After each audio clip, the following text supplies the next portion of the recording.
Chapter 4. Sapphira. After 25 years of being Nelson's mistress, I had quit dreaming about having freedom one day. Even now, I can't stop replaying the sensation of his hands closing around my throat, sucking the life out of me. He had hurt me before, but this was different. A whole new level of malice. I should have known that it would have come to this. His attacks had grown increasingly worse over the last year, as he came under pressure from the Republic. Most of the time, he was placated with sexual activities, but as of late, he exerted a whole new type of control over me. I can hardly believe that Nelson is dead, that I lost control so easily. The power from my Amorite stone builds when magic grows dormant, and when unleashed, it overwhelms me. Never have I wielded without an incantation or conjured a light beam of that nature. What will happen if I wield it again? Will I harm myself, or worse, innocent people? The Mender is skeptical about my abilities, and I don't blame him. He leads us through the redwood forest as though he has walked this path 100 times. I follow him blindly as I sort out my thoughts, my mind racing too much to absorb the magnificence of the scenery. Will I ever be able to return to Kiva? How am I supposed to trust this stranger who seems to have many secrets of his own?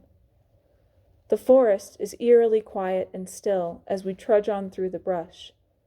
The fog begins to lift as the morning drags on, and sunlight streams in through the tops of the giants above us. I've seen the redwoods from the upper levels of Kiva, but that view cannot do them justice. Each tree has a unique shape of hairy bark that winds up the sides of their trunks, hundreds of feet above our heads. In my diminutiveness, I inhale deeply the scents of sage and moss. The Mender is examining me with a curious look. I exhale and release the tension building in my neck, and for the moment try to forget about the worries filling my head. What is our destination? I ask. It will take us 2 nights to reach any semblance of civilization. Laughlin is the closest village for us to resupply, he answers. We need to move with haste. This place will be crawling with soldiers by nightfall. My face reddens, feeling as if the danger that follows us is my fault. He continues, Tonight I need to collect herbs to make potions for bartering and paying off rebels. Are you familiar with sage, sorrel, and thimbleberry? He asks expectantly. I've never left the city before, and he thinks I know how to forage? I shake my head back and forth. He grunts and continues walking. A second later, he pauses and turns back towards me. Can you at least conjure some water for us? I reach inside myself to find the familiar warmth that emanates from the Amorite stone encased in my dagger. Water droplets from the nearby ferns and bushes collect rapidly and form a free-floating orb of water. I direct it towards the Mender's side and give him a nod. He reaches for his canteen and opens it swiftly. The orb drops into the canteen. Whatever is spared, I tug back towards myself. He takes a big gulp before turning towards me. At least you're good for something, he whispers under his breath as he turns and walks away. You're welcome, I reply, my voice barely audible. This is going to be a long journey unless I can prove my worth to him. I fill the canteen strapped at my side and peer at the water inside. Clearly, the Mender is not concerned about the cleanliness of this water, but I chant a cleansing incantation over mine regardless. He doesn't seem like the type to offer his services should I wake in the night with a sickness of sorts. As we continue throughout the day, the elevation of the redwood forest increases, causing my thighs to burn. My breath becomes short and choppy as I climb what seems like a never-ending hill.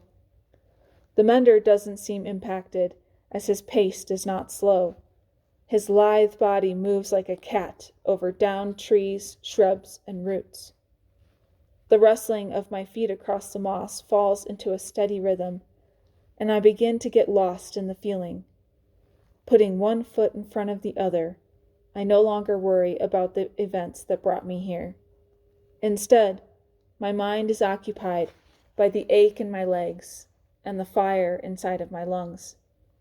I've never felt this type of pain before, but it is a welcome distraction. By late afternoon, my stomach begins to growl. I wonder if the mender will ever need a break. Thankfully, I spot him in the valley below, rifling through his pack. "We will camp here tonight," he states as I reach the bottom. "I'm going to forage for a while and conjure some potions that we will need once we reach Laughlin. Can you find us something to eat?" He raises an eyebrow. My breath is so short that I only manage to nod without really considering what I have agreed to do. With his dagger and a small pouch, he stalks off into the distance. I plop myself on the ground to take a breather and get my bearings. My body sinks into the soft bed of earth as I scan the treetops. For a moment, my mind quiets and my breathing slows. I rest in place until I can comfortably sit up and wipe the sweat from my brow. Movement catches the corner of my eye. 2 voles scurry from a hidden hole in the ground to another before I can react. Dinner. Senner never taught me any type of hunting spells, so I will need to get creative. The voles will likely remain underground unless they are baited or scared out of their hole. If I can control water and light, surely the earth should respond in a similar manner. I place my hands on the damp soil directly beneath their points of entry.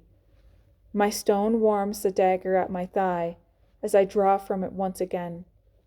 Eyes closed, I concentrate on allowing a slow and steady stream of power to flow into the earth. I whisper the incantation, and with one big push, power flies out of my hands, sending me soaring backward. My legs somersault over top of me as I land with my face in the dirt. Well, that was unexpected. My mind takes me back to when I was 11 years old. Standing with our toes in the water, Senna is barking orders at me over the sounds of the waves crashing into the cliffside. "Keep your mind steady and don't allow the power to consume you. Once you feel under control, allow the door to open. Direct the water in the way you wish it to move." The first few times I attempted water manipulation, I ended up creating a 7-foot wave, soaking us to the bones. I take a deep breath in and out before I resume the position to try again. The slow and steady stream of power flows from the stone to the earth through me, the conduit. I try the incantation again, and when I'm confident enough, I allow the floodgates to open. Power surges from my hands with the earth rattling in response. This time, the power shifts forward, spiraling out of control. As soon as my hands release from the earth, the shaking ceases. I open my eyes, hoping to see the voles running about, but instead, I'm stunned by what I see. All of the plants and mosses beneath my hands have wilted. They are covered in a gray and lifeless pallor. The trees around me are scarred with thick black slashes as if they've been torched. I annihilated them with my power, the unrelenting energy from this stone. There is a ring of roughly 10 feet around me that is completely lifeless. In less than 24 hours, I've managed to hurt both man and earth. A knot forms in my chest, mourning the sight before me. I wipe a tear that wells from my eye before digging up the soil to find 2 dead voles in their tunnel beneath the earth. At least the mender will be pleased.